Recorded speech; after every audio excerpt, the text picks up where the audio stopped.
Ja kāds, piemēram, arī klausās šo podkāstu, viņam ir tagad, ok, man arī ir unikāls vārds, arī tāds pats Omsam izdomājums, ja savējais.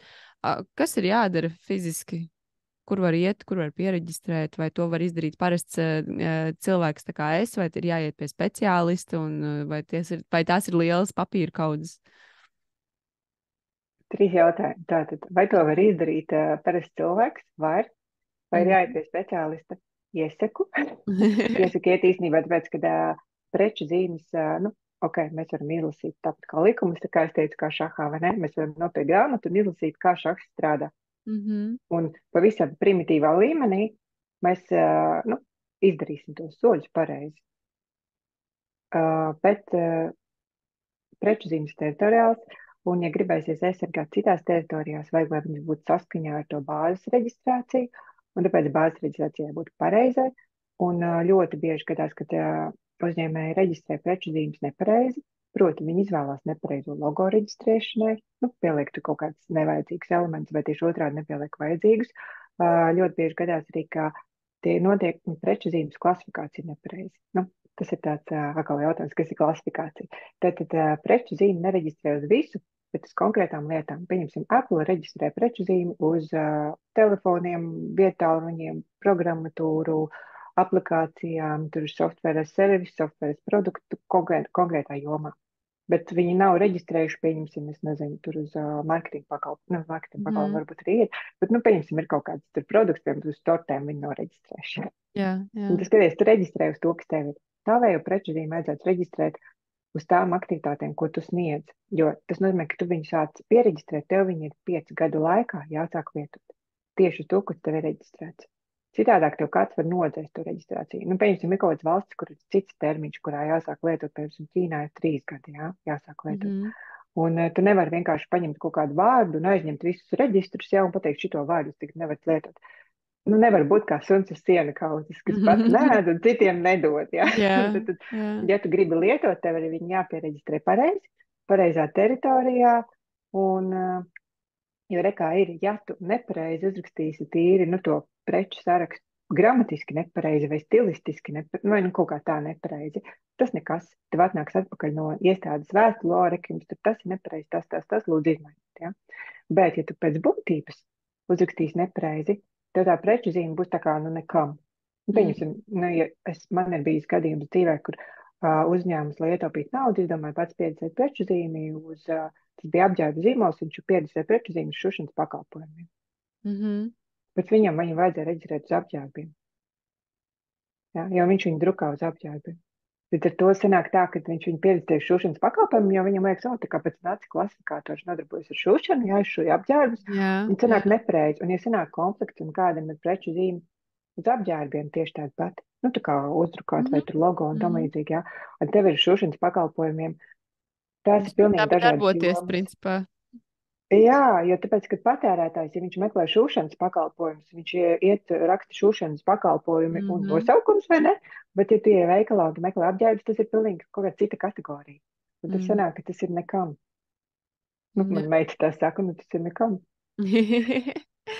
Kāda ir tāda, pastāst kāds savs no darba, rekur arī vai tāds interesantos gadījums, kur varbūt arī rekur, tu teici, piereģistrēs šūšanu, jā, nevis apģērbu.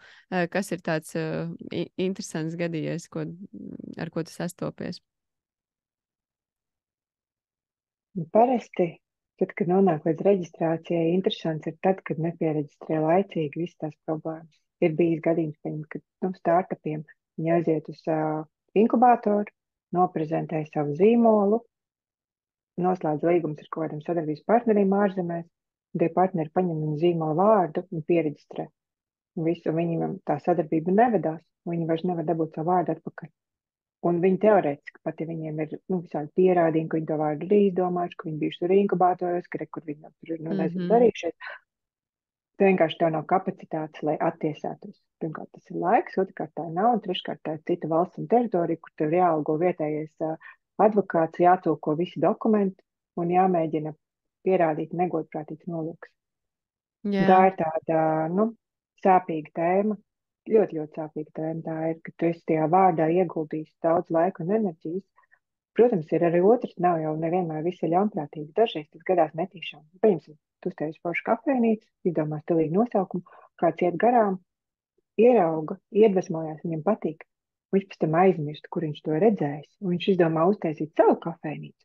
Un Jā, nosauc viņu tieši tāpat, tāpēc, ka viņam kaut kur prātā tā informācija ir salikusies, jā, bet viņam pat neliekas, ka tas ir, ka viņš tieši nokopē.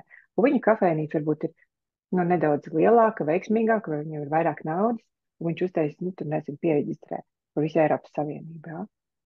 Un tu tikai gribi savējo pieregistrēt, un tu saproti, ka tu vairs nevari. Ka tu vairs netiec ārpus Latvijas, jo viņš pieregistrēs pa Eiropas Savienību, un tu vari lietot tur, kur tu lieto, jo tev ir agrākās tiesības tajā, nezinu, ciemā, pieņemsim, jā, un valstī. Bet ja viņš ir, pieņemsim, Itālis, un viņš no Itālijas pieregistrēs pa visu Eiropas Savienību, tu nevari neko vairs izdarīt. Un citreiz pat gadās, ka vēršās pret tevi un mēģina aizliegt tev pašam lietot savu vārdu. Arī tādi gadījumi ir bijuši. bet Un tas tad ir tāds, tas arī legāli var izdoties, kaut vai, ja tev tā kafejnīca jau ir 12 gadus, un tas otrs ir pieregistrējis to savu preču zīmi, tikko nesen, ja tu neesi iepriekš pieregistrējis. zini, kā ir, tajā vietā nevar, bet tas tev ierobežo, tā kā Ārpus, attīstīties jā. tālāk. Un Jā. otrs, ja pret tevīm vēršās, dažreiz ir tā, ka tu pat vairs negribi būt saistīts ar to skandālu, vai ne? Un tev liekas, bāc, viņam vispār man nepatīk ne viņa stils, ne viņa reputācija, viņš bojā manu reputāciju. Es pat nemaz negribu, ka cilvēki domā, ka mēs esam saistīti, vai ne?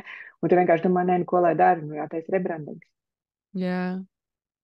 Jā, tā kā, Bet tagad ir Latvijas uzņēmumiem pieejams Eiropas Savienības finansiāls atbalsts, kas sēdz līdz pat 90% no šīm izmaksām, kas ir saistītas Wow, ar tas ir daudz. izpēti, pārbaudu. Tas ir daudz, jā.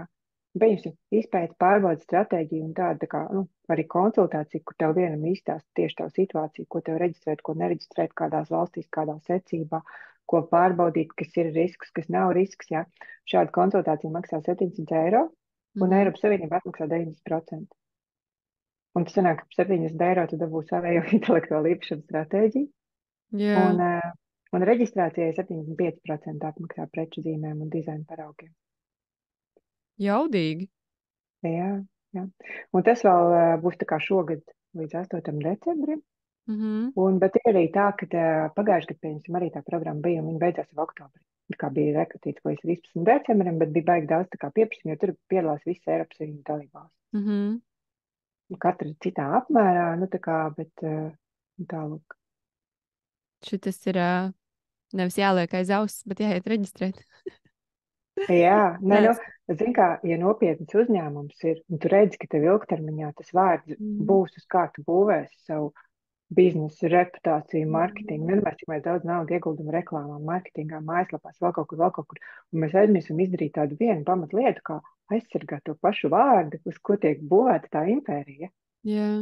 Kad Steve's Jobs izdomāja Apple nosaukumu, viņš aizgāja pieregistrēt preču zīmi. Tad, kad Amazon, Jeffs Bezos izdomāja nosaukumu, viņš zvana savam advokātam un saka, pārbaudi preču zīmi, vai tāds vārds nav, ja nav, reģistrējam visu, un tikai tad sāk būvēt.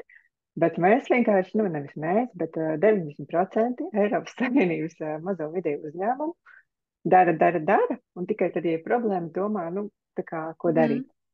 Bet tas arī nav pārmetums, tas ir tikai tāpēc, ka tas intelektuālais īpašums un mums tās tradīcijas ir bišķīt savādākas. Ja Amerikā jau tur viņiem, bija tā kā, viņiem bizness jau arī bija pirms 50 gadiem. Mums jau bija tāds tā kā latviešiem un padomu laikā. Viss jau bija valstī, nevienam neinteresēja. Kāds intelektuālais un kāds tur savus labāk masā iekļauties.